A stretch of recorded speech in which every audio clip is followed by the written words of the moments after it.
Acabas de terminar tu rutina del día y, como de costumbre, te fuiste a acostar. De forma inmediata, agarraste tu teléfono y te pones un video de YouTube. De repente, el sueño te atrapa y comenzás, lentamente, a navegar por los pensamientos que emanan de tu inconsciente y se te presentan en tu imaginación como si fueran recuerdos vagos y abstractos. Sin distinguir el momento en el que sucedió, te quedas dormido y en algún momento totalmente indeterminado de la noche te despertás. Pero notas algo raro. Por alguna razón, parece de día. ¡Qué raro!, te dijiste a vos mismo. Si me voy a ir a dormir súper temprano. Poné mayor atención a tu alrededor y se te pasan 1000 pensamientos por la cabeza al mismo tiempo. Los colores son absolutamente más vívidos, casi palpables. El ambiente está cubierto de un tono amarillo, anaranjado, como si hubieran colocado un filtro en tu propia visión. Pero, mucho más allá, te das cuenta que, en realidad, no estás en tu cuarto. Todos los objetos de tu habitación se encuentran distribuidos de una forma totalmente diferente y hasta hay detalles que no estaban allí. Los objetos se ven de una forma distinta,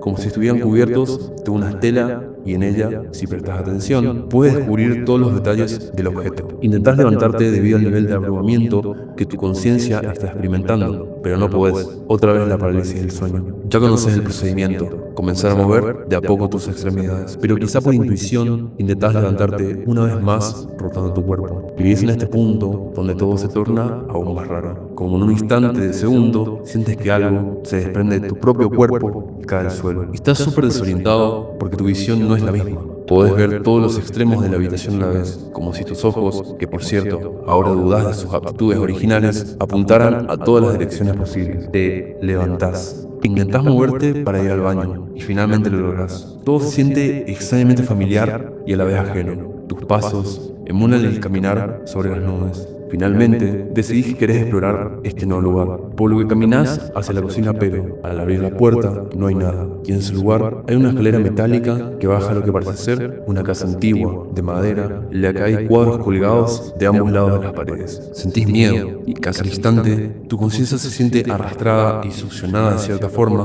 volviendo a tu cuerpo. Te despertás, ahora ya sí, en tu realidad, dándote cuenta de que aún es de noche. Esta experiencia retrata uno de mis primeros acercamientos al tópico a tratar. Mi interés en el plano astral surgió aproximadamente a mis 14 años, y como si fuera cliché incluso, a través de videos YouTube que encontré a esa edad. Es interesante lo curiosa que resulta la vida a veces. Hablar del plano astral es una tarea que es difícil, porque al investigar te das cuenta que hay muchas fuentes de información que son de dudosa procedencia. Probablemente porque el estudio de los planos sutiles todavía no es un tema al que la ciencia actualmente llega, por lo que hay mucha gente que habla sobre ello sin saber absolutamente nada, o con la intención de desinformar o de generar sentimientos que alejen a los públicos del tema. Además de que es algo que está, al menos por ahora, estrechamente ligado a experiencias que son totalmente personales y a comparaciones colectivas de estas mismas experiencias. Es por esto que, para explicar el tema, vamos a nutrirnos de dos libros. Los que elegí para que me sirvan de canal en esta ocasión son El plano astral, de Charles Webster Leadbeater, y Los fenómenos del plano astral, de Sylvan Boulton y Howard Carrington. Los puntos a tocar en este video son los siguientes: el hombre como un ser con un cuerpo espiritual, qué es el plano astral y cuál es su naturaleza, la relevancia en caso de que exista este plano, el escenario del plano astral, seres del plano astral, los fenómenos de este plano, los tipos de proyecciones y por qué se producen, y al final haremos una pequeña conclusión.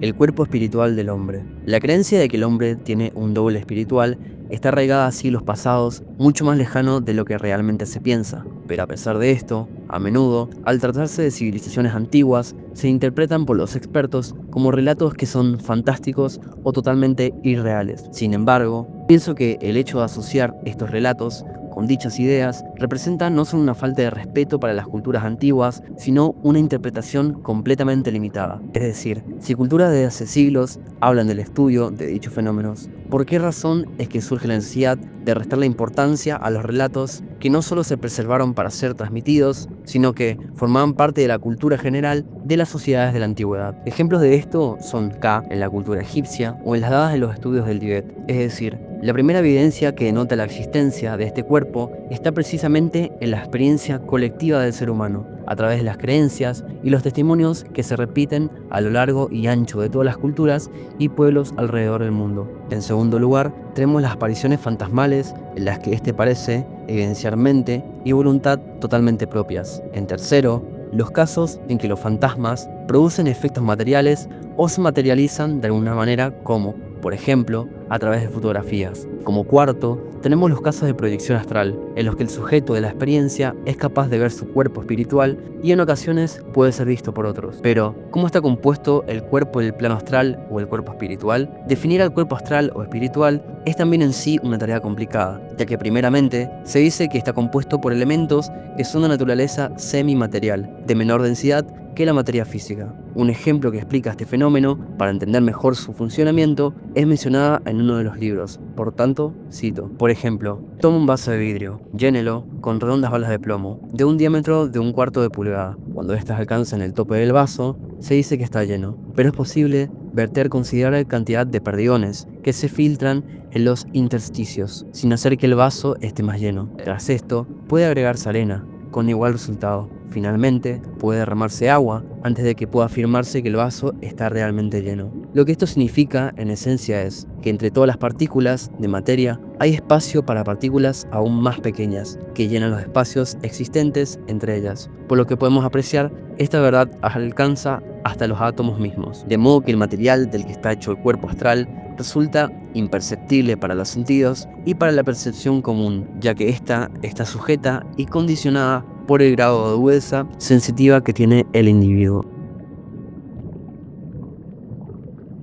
El plano astral y su naturaleza. A partir de la interpretación de la composición del cuerpo astral como formada por elementos semimateriales, podemos decir que el plano astral representa el mismo tipo de naturaleza. Es un mundo inmaterial o mental, es decir, así como en el plano físico las cosas están formadas por elementos materiales, el plano astral está formado por elementos de la misma naturaleza del cuerpo astral. Al ser un plano cotidianamente casi ajeno a nuestra naturaleza, es llamado como el reino de las ilusiones, debido a lo insegura que es la información e impresiones que allí recibe un visitante inexperto. Por ejemplo, cito, en el plano astral se ven los objetos por todos los lados a la vez, y el interior de un sólido es tan visible como la superficie. Este ejemplo demuestra la extrañez y lo ajeno, a la vez que cargado de una sensación de peculiar cercanía que resulta tener una experiencia de esta índole. Sin embargo, y a pesar de esto, suele tener un aspecto de naturaleza relativamente material y similar al mundo físico. Es decir, los dobles de los objetos del plano material se encuentran de igual forma en el plano astral.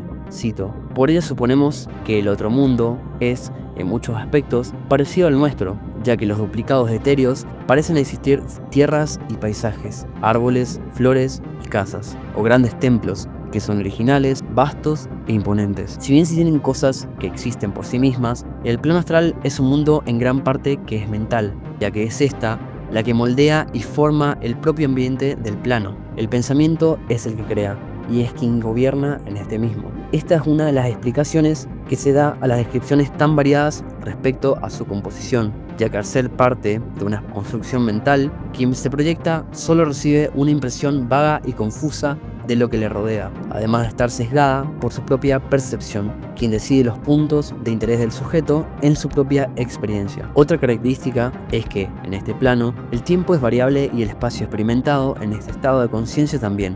Pero, ¿cómo se explica esto? Se nos presenta una explicación que me pareció sumamente interesante. Cito, si el cerebro humano, en lugar de ser una máquina creadora del pensamiento, de acuerdo a la secuencia de los sucesos del mundo físico, bien podemos creer que esto, en sí mismo, constituye un modo de marcar el paso del tiempo y que la mente, al liberarse del cuerpo, no posee y por el cual no es gobernada.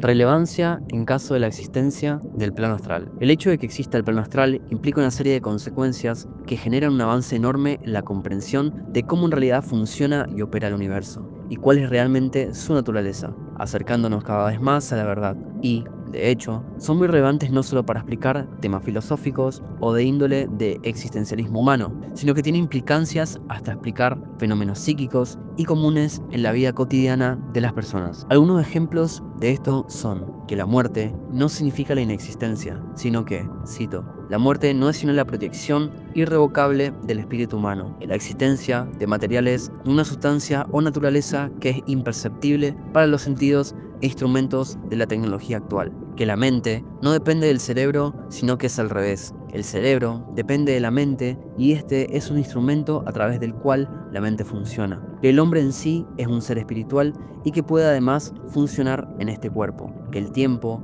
es una construcción de la mente y el cerebro es una máquina que regula la construcción mental del tiempo en este plano, ya que al liberarse la mente no se ve gobernada por este. Una explicación a fenómenos como la visualización de fantasmas en los que estos denotan cierta identidad personal y conciencia activa.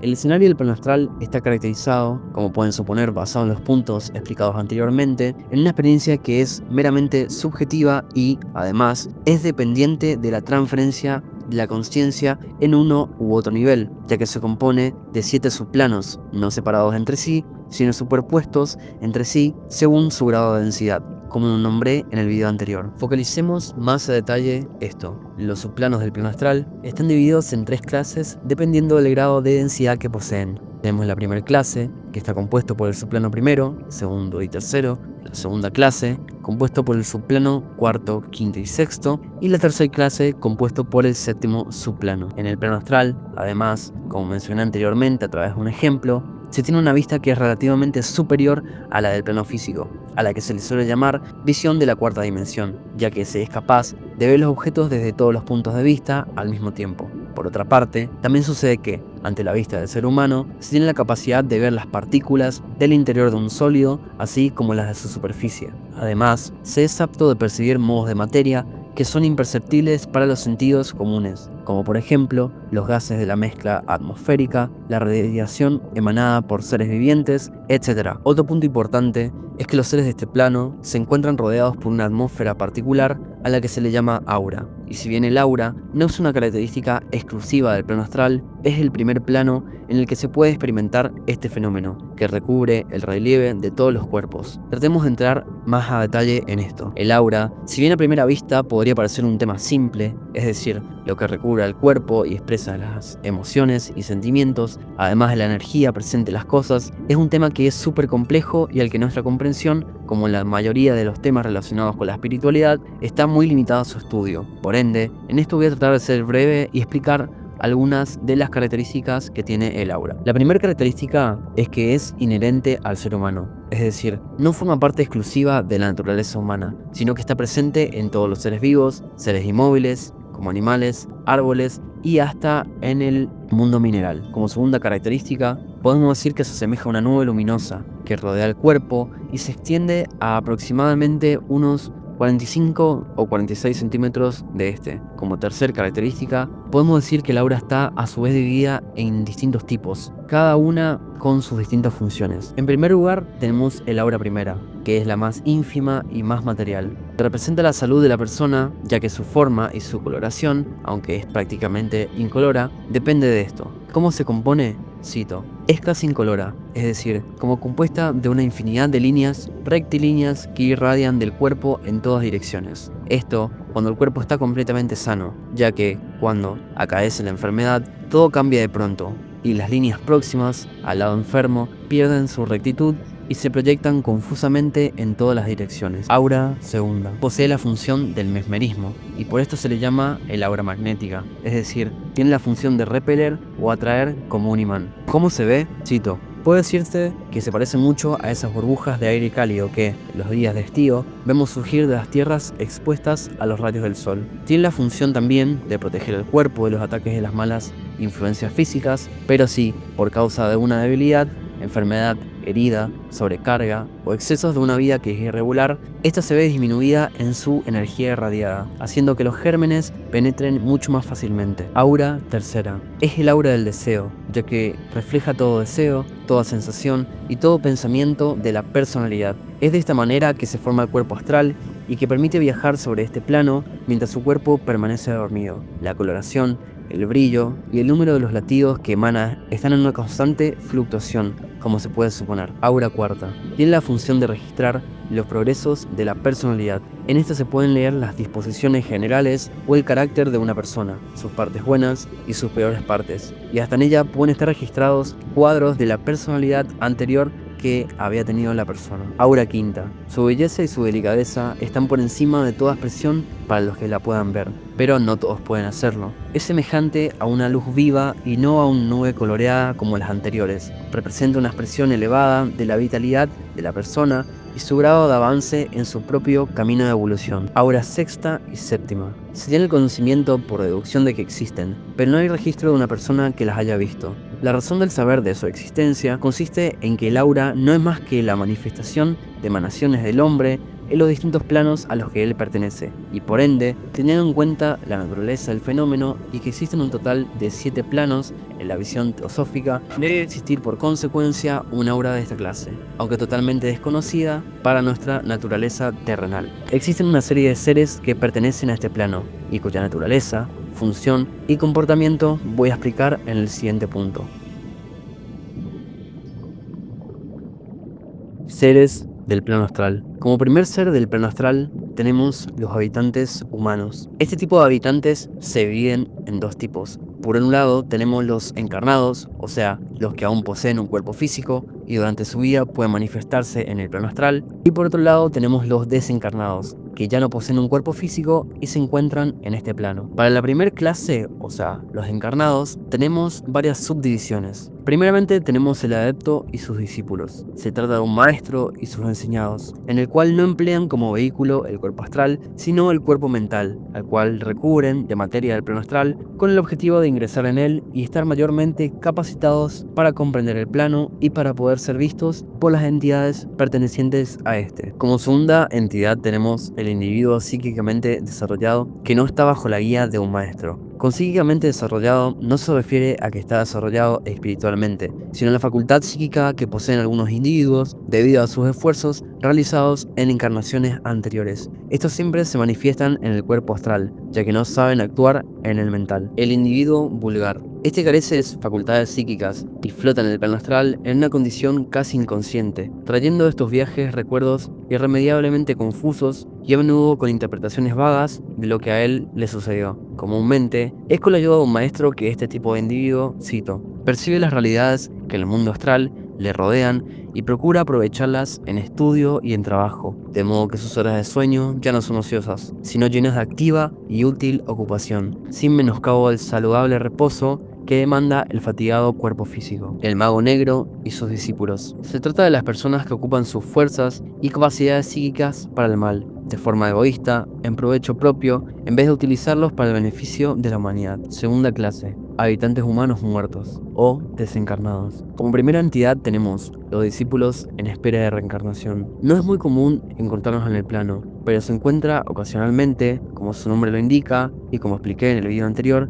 que por cierto si no lo viste, míralo. La visión teosófica de la muerte es la trascendencia. Por tanto, dentro de esta categoría se encuentran aquellas personas con facultades psíquicas desarrolladas que fallecieron y podrían estar en planos mucho más elevados como el de Bachánico, pero tiene la misión de ponerse a disposición del beneficio de la humanidad, por lo que de forma voluntaria se manifiestan en el plano astral. Un ejemplo de esto vendría a ser Buda. Como segunda entidad tenemos el hombre ordinario después de la muerte. Son los más numerosos, y las condiciones y carácter de cada uno son variables totalmente. El tiempo que cada uno permanece en este plano depende del desarrollo espiritual que haya tenido la persona. El objetivo siempre es pasar y trascender a lo que el autor llama el mundo celeste, pasando a través de los 7 subplanos, y esto se logra deshaciéndose de las partículas de los planos más densos, ascendiendo a los planos más sutiles a través de una transferencia de conciencia, por no sentir atracción ni deseo por estos. Como tercera entidad tenemos la sombra. Así como al morir nosotros dejamos el cuerpo físico atrás, así también sucede cuando se asciende a otro plano en el mundo astral, se deja atrás el cuerpo astral. El residuo de esto, cuya explicación de cómo se da este fenómeno está mejor dada en el libro, es la personalidad de la persona que tuvo en la Tierra y que conserva su memoria y sus características, lo cual en sí puede llegar a confundir a las personas receptoras de mensajes por parte de esta entidad. El cascarón es el cadáver astral en el último grado de descomposición, cuando ya no le queda ninguna partícula de materia mental. No posee inteligencia, pero si se pone en contacto con un medium, puede de forma momentánea actuar por repetición con características de la persona fallecida como sus rasgos, sus expresiones, su carácter, etc. Además existe el cascarón etéreo, la fase intermedia entre la muerte física y la ingresada al cuerpo astral. Esta permanece a metros de donde se encontraba el cuerpo físico de la persona ya fallecida y es la explicación al fenómeno de los relatos de fantasmas y apariciones en cementerios. Así podemos ver cómo, a medida que el hombre está en su camino sensorial, va desechando su cuerpo físico en sus dos partes, la parte densa y la parte etérea, y su cuerpo astral, volviendo su materia a los respectivos planos para servir a la química de la naturaleza. Como quinta entidad tenemos el cascarón vitalizado. No es considerada una entidad humana, ya que se trata de un despojo, como dije anteriormente, aunque en este caso se encuentra vitalizado por un artificial elemental que lo anima, normalmente con maliciosas intenciones, suicidas y víctimas de accidentes. Esta clasificación se da debido a que es lógico suponer que quien haya perdido la vida por suicidio o debido a un accidente de forma súbita, se encuentran en condiciones muy distintas a los que fallecieron por vejez o por enfermedad. En el caso del suicida, se dice que la persona, al haberse preparado para morir, ya ha desprendido gran parte de las partículas de su cuerpo astral, de modo que se encontrará en el sexto, quinto o cuarto subplano. En el caso de suicidio repentino o por accidente, el individuo no ha tenido tiempo de predisponerse a la muerte, por tanto, su cuerpo tendrá muchas partículas del cuerpo astral y es por esto que al ingresar se encontrará en el séptimo subplano. Pero, si durante su vida la persona tuvo una recta conducta y fallece por accidente, no tendrá tendencia a permanecer en el séptimo subplano. Sin embargo, si por el contrario, la persona durante su vida dejó primar actitudes egoístas, crueles o lujuriosas, se encontrará en el séptimo subplano efectivamente y además tenderá a convertirse en una entidad maligna que utilizará mediums o una persona de voluntad frágil para poder satisfacer sus deseos debido a su falta de cuerpo físico. Como lo pudieron ya suponer, a esta clase pertenecen los demonios tentadores a los que comúnmente aluden las religiones. Pero, ¿cómo se combaten? Cito: pero su poder se estrella contra el broquel de una mente pura, un ánimo noble y una conducta impecable de alta espiritualidad, pues nada pueden contra un viviente en el mundo físico, a menos que haya alimentado los vicios que la entidad obsesionante trata de intensificar. A pesar de esto, si encuentra una persona con la que satisfacer sus deseos, prolongará su vida astral y generará un mal karma indefinido y preparará una encarnación de condiciones deplorables. Pero si tiene la fortuna de no encontrarse con un medium, sus vicios y deseos se irán consumiendo lentamente por falta de satisfacción, y el sufrimiento generado por esto probablemente agote su karma de la vida pasada en la tierra. El mago negro y sus discípulos. En este caso, en vez de que la función del mago sea recabar métodos para el progreso espiritual, su función es la de desafiar el proceso natural de la evolución, buscando así mantenerse en la vida astral. Cabe recalcar que no lo hacen de una forma del todo agradable, ya que basta con decir que con el fin de prolongar su vida astral más allá de sus límites naturales, se debe recurrir a extraer la vitalidad de otros seres humanos. En el libro se propone una tercera clase. Tenemos los habitantes no humanos. Como primera entidad tenemos la esencia elemental perteneciente a nuestra evolución. Con esencia elemental, el texto hace referencia a la efusión de energía divina que está presente en la materia. Cada partícula de materia sólida está atravesada por una elemental viva, que es de naturaleza independiente de la materia sólida. Esta idea es de difícil comprensión, pero estos seres son poseedores de cierta semi-inteligencia. Por ejemplo, suelen comportarse de forma hostil con aquellas personas que acostumbran a tratar con antipatía y crueldad al resto de los seres vivientes, además de guardar una extrema relación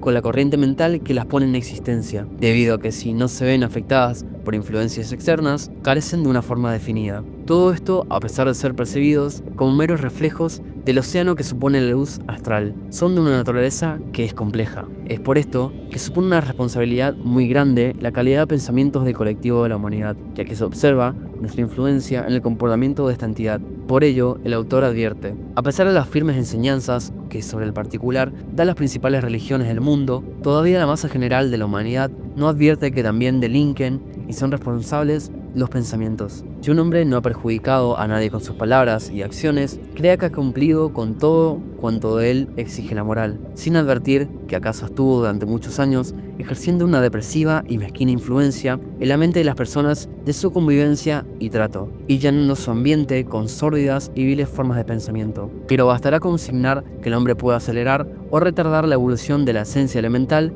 según el uso que consciente o inconscientemente está de continuo haciendo de ella. Luego tenemos el cuerpo astral de los animales. Estos no permanecen en este plano mucho tiempo, debido a que no han logrado aún la individualización. Cuando fallecen, su esencia elemental vuelve a donde provino, llevando con ella sus experiencias en la vida física. Sin embargo, el tiempo, aunque corto, que están en este plano es dependiente del grado de inteligencia presentado en el animal. Luego tenemos los espíritus de la naturaleza. Forman parte del conjunto de seres inteligentes y definidas que residen y funcionan en cada uno de los ambientes del plano físico como la tierra, el agua, el aire y el fuego. Tienen la facultad de presentarse de cualquier forma, pese a tener una configuración y forma predeterminada. En ocasiones pueden materializarse en el plano físico sin ningún problema, aunque normalmente son imperceptibles en este. También poseen la capacidad de hechizar mediante un proceso similar a la hipnosis a quienes sean a su influencia, aunque no logran dominar la voluntad humana en su totalidad,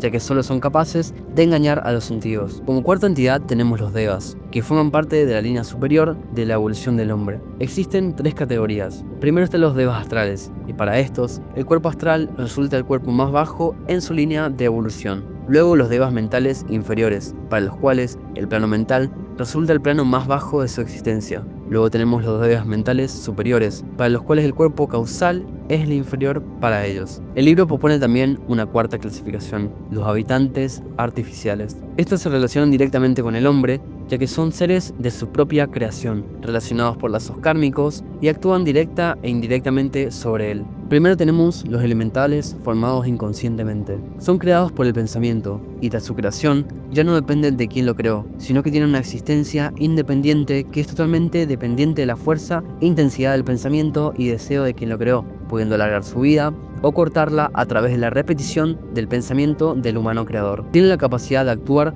sobre las personas a las que se les dirige el pensamiento e influir sobre ellas si es que la persona no posee un aura en estado sano, por lo que recae nuevamente la total responsabilidad de ser consciente de su creación. Sin embargo, resulta un arma de doble filo, ya que si la persona a la que se dirige el elemental posee una conducta recta y de pensamientos elevados, es rechazado al tratar de influenciarlo y por consecuencia se puede llegar a volcar sobre la persona que lo omitió, aunque esto no es ley y puede pasar o no. Pueden además apropiarse de cascarones o divagar por el plano astral en busca de personas o entidades que son emocionalmente débiles. Entendamos mejor a esta entidad con una cita del libro. Más de una vez, los amorosos pensamientos y oraciones de una madre han formado para el hijo un ángel custodio que le asistió y le protege, a menos que el hijo careciera de todo instinto de receptividad a las buenas influencias. Elementales formados conscientemente, teniendo conocimiento de la capacidad de creación del hombre que, como se nombró anteriormente, aún de forma inconsciente es capaz de realizar, resulta lógico que una persona que posee dicho conocimiento tiene la capacidad de formar a su gusto elementales que le sirvan para sus objetivos personales, ya sea de forma bien intencionada o malintencionada. Estos procuran a toda costa prolongar su vida y poseen mucho más poder e inteligencia. Por esto que muchos poseen características que son vampiresas, absorbiendo la vitalidad de otros seres.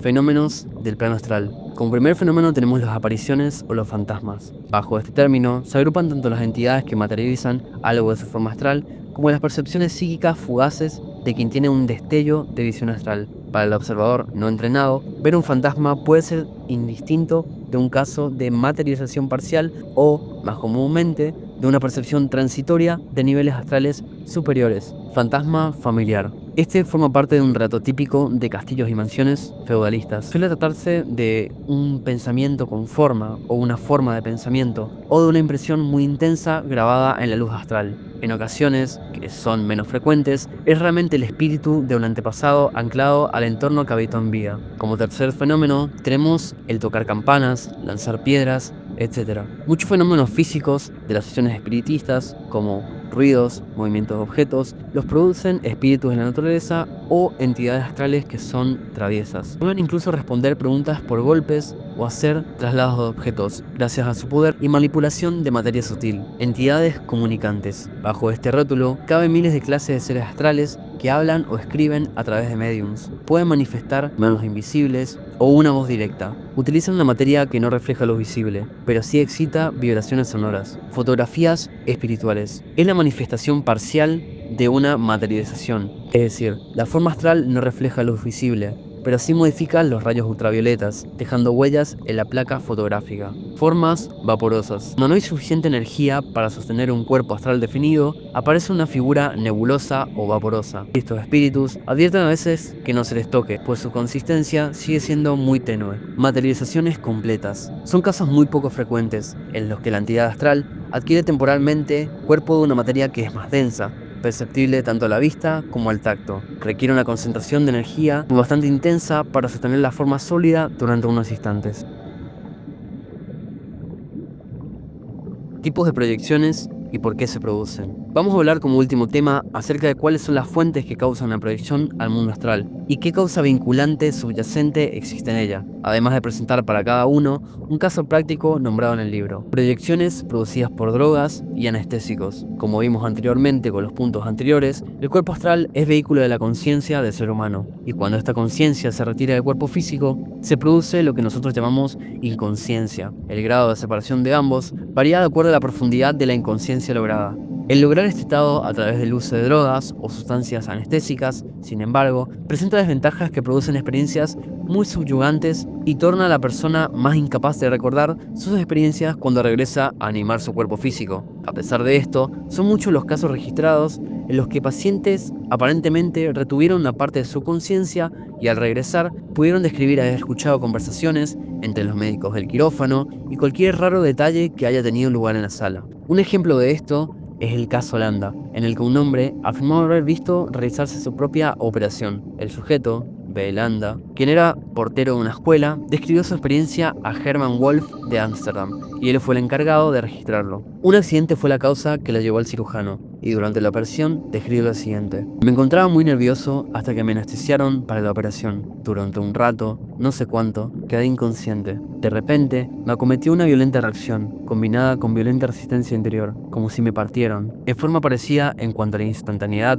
y brevedad de la reacción, se produjo la calma. Vi mi cuerpo físico allí yacente. Aprecié definidamente la mesa de operaciones. Yo mismo, mientras me cernía libremente. Eso era tan real que aún puedo oír las palabras del plano físico, yacente sobre la mesa de operaciones. Pude ver la herida de la operación en el costado derecho de mi cuerpo y el doctor con un instrumento en su mano, que no pudo describir con mayor claridad. Todo esto lo observé muy nítidamente. Procuré interponerme. Eso era tan real que aún puedo oír las palabras que proferí. Paren eso, ¿qué hacen aquí? Tan repentinamente como este cuadro fue visto y experimentado por mí, se desvaneció nuevamente, pero la experiencia jamás la olvidaré. Proyecciones en ocasiones de accidente o enfermedad. Son muchos los casos psíquicos en los que tienen lugar extraños fenómenos en caso de enfermedad o accidentes en el que aparentemente, cito, una mentira de las fuerzas vitales parece ser el rector que produce tales fenómenos espontáneos, y probablemente resulte cierto que este sea también factor de la proyección astral. Veamos un caso de esto, el caso Dribble, interiorización a través de la cavidad craneana. Estuve enfermo cerca de 3 semanas, muy débil y febril. Me sentí caer de la cama, por el lado izquierdo. Me pareció estar envuelto en el algodón. Me levanté, di 2 pasos para llegar a los botones de la luz y encenderla. Con sorpresa noté que las luces no encendieron. Vi claramente la puerta frente a mí, la pintura plateada sobre un fondo verde. Tomé el bastón que estaba junto al pecho,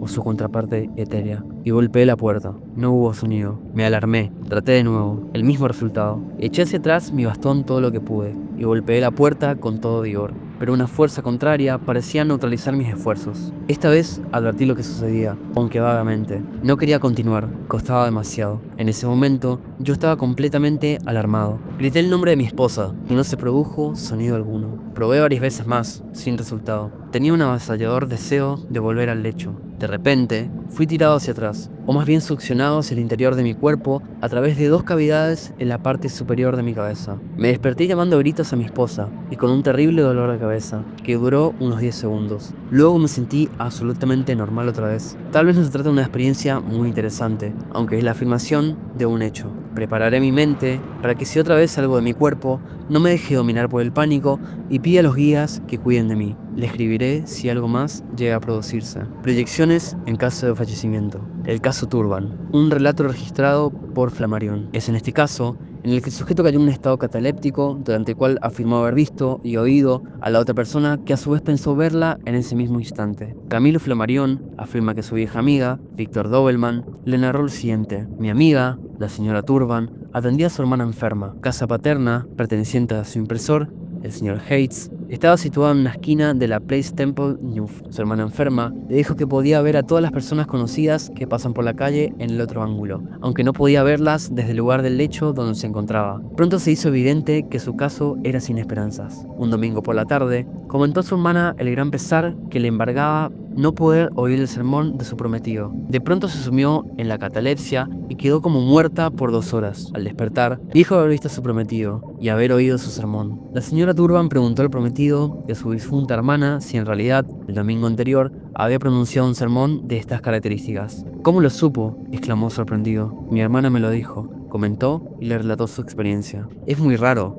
reflexionó, pues al pronunciar mi sermón, me pareció ver una blanca figura que ingresaba al templo, semejante a mi prometida. Se sentó en un sitio vacío y, al finalizar el servicio religioso, desapareció. Proyecciones debidas a deseos reprimidos y otros factores espontáneos. Los deseos reprimidos resultan un factor clave nombrado por ciertos relatos de proyección, siendo una característica recalcada repetidamente por los relatores. Veamos un caso. El caso Minnick. El señor Minnick afirma que su aventura relatada respondió a un gran anhelo que tenía. Mi anhelo podría ser fantástico o ridículo. No obstante, yo le imploraba a la providencia que me dejase echar un vistazo tras los portales de la muerte. Pero, sin embargo, él no tenía idea de cómo ese vistazo pudiera cumplirse, hasta que, poco después, me acosté muy fatigado deseando solo descansar bien. Eso fue a la 1 de la mañana. Me desperté a la madrugada, a eso de las 2:30. De repente, totalmente desvelado. Sentí que alguien me despertaba, abrí los ojos, y vi a mi esposa y a sus 2 hermanos mirándome con rostros sumamente tristes, a los pies de mi lecho. De algún modo advertí de inmediato que me creían moribundo, y les aseguré que yo no sentía dolor ni incomodidad, con excepción de mucho calor alrededor de mi cuello y cabeza.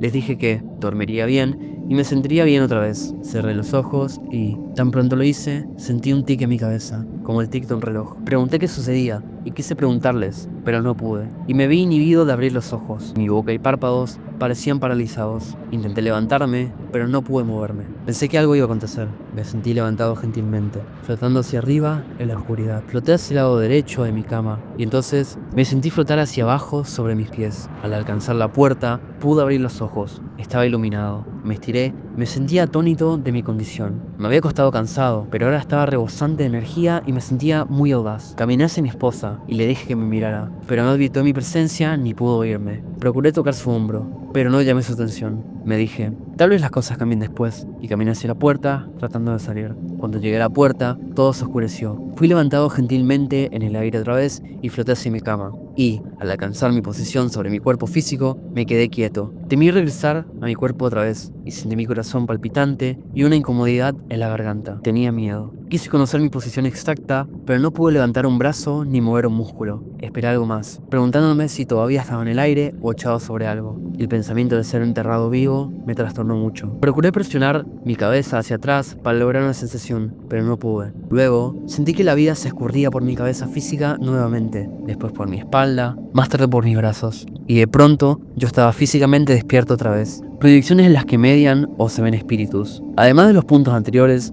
se registran también casos en los que se descubrieron espíritus, o se menciona haber tenido conversaciones e interacciones con ellos hasta un cierto punto. Veamos un caso. El caso Ring. ¿En trance? Una noche, el señor John W. Ring de Berkeley, California, hallándose en la casa de su hermana y cuñado, este último sugirió que tuvieran una sesión. Esta se llevó a cabo en el comedor de la casa, un típico círculo hogareño, y estuvieron presentes varios miembros de la familia, incluida la hijita de su hermana. Continúa el señor Ring. Un rato después, la niñita se levantó para irse a dormir, pues estaba cansada. Así lo hizo. En ese instante, entró a la habitación el sirviente. Se le pidió que tomara parte y se ubicó en el lugar dejado por la nena. Poco después que el sirviente se sentó, empezó a sentir sueño y poco a poco ocurrió algo extraño. Fue como si me hubieran golpeado en la parte posterior del cuello. Esa es la mejor forma de describirlo, pues es muy adecuada. Inmediatamente después de ese golpe, me hallé de pie en un rincón de la sala, mirando a las personas reunidas alrededor de la mesa. Vi claramente allí mi cuerpo físico sentado en su sitio. El espíritu de una mujer